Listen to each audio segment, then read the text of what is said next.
안녕하세요. 보험금 팔례방입니다. 상세불명의 우울 에피소드 병력자가 음주 후 자택 옥상에서 투신한 경우 평소 주량과 음주량, 음주 시간에 대한 입증은 없으며 정신병적 증상도 없다면 자살보험금은 면책인지 여부에 대하여 서울중앙지법 2022 가합 511937호 토대로 명확히 살펴보도록 하겠습니다.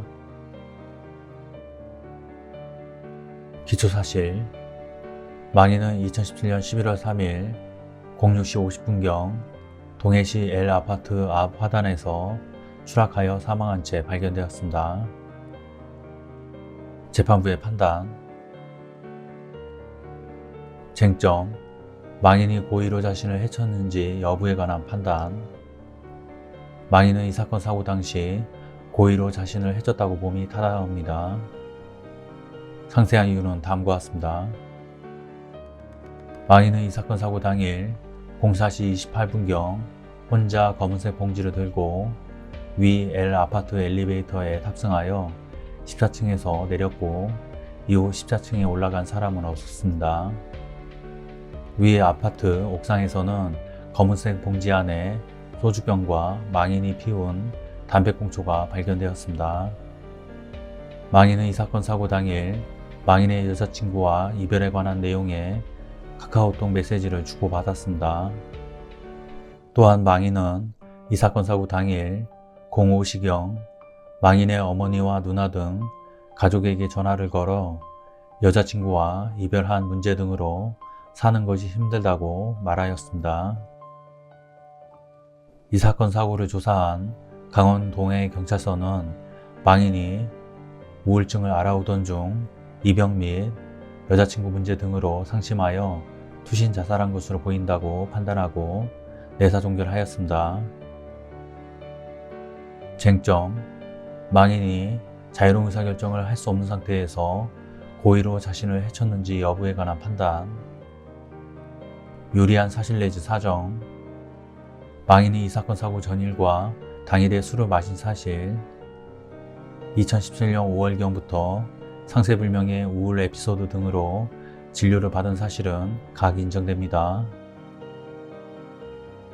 그러나 원고들이 제출한 증거만으로는 망인이 이 사건 사고 당일 자유로운 의사결정을 할 수 없는 상태에서 고의로 자신을 해쳤다고 단정하기 어렵고 달리 이를 인정할 증거가 없습니다.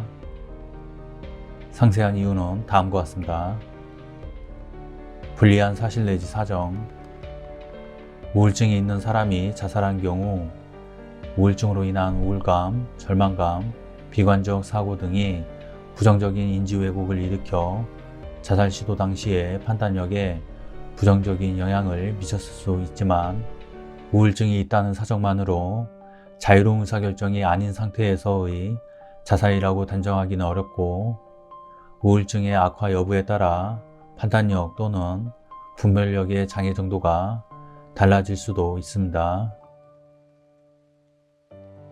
망인이 2017년 5월경부터 상세불명의 우울 에피소드 등으로 진료를 받은 M병원의 진료 기록과 망인에 대한 심리학적 평가 보고서를 살펴보면 망인이 불면증과 짜증, 무기력을 느끼는 것 외에 자살 충동을 느낀다거나 환청, 환각 등 증상을 호소하였다는 내용은 확인되지 않습니다. 망인은 이 사건 사고 당일 망인의 여자친구와 문자를 주고받았고 망인의 어머니와 누나 등 가족과 전화통화를 하였습니다. 망인이 여자친구와 문자를 주고받고 가족과 전화통화를 할 당시 망인은 어느 정도 의사소통을 할 수 있는 정상적인 상태였던 것으로 보이고 망인이 그 당시 이미 자유로운 의사결정을 할 수 없는 상태였거나 그러한 상태에 가까웠음을 인정할 아무런 증거가 없습니다.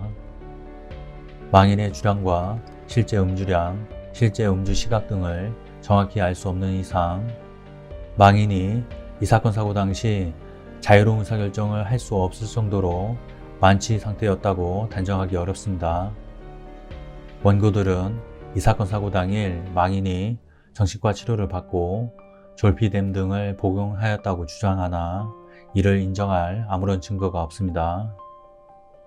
결론적으로 보험회사는 보험 수익자에게 상해사망보험금을 지급할 의무가 없습니다. 마치겠습니다. 긴 시간 시청해 주신 점 고맙습니다.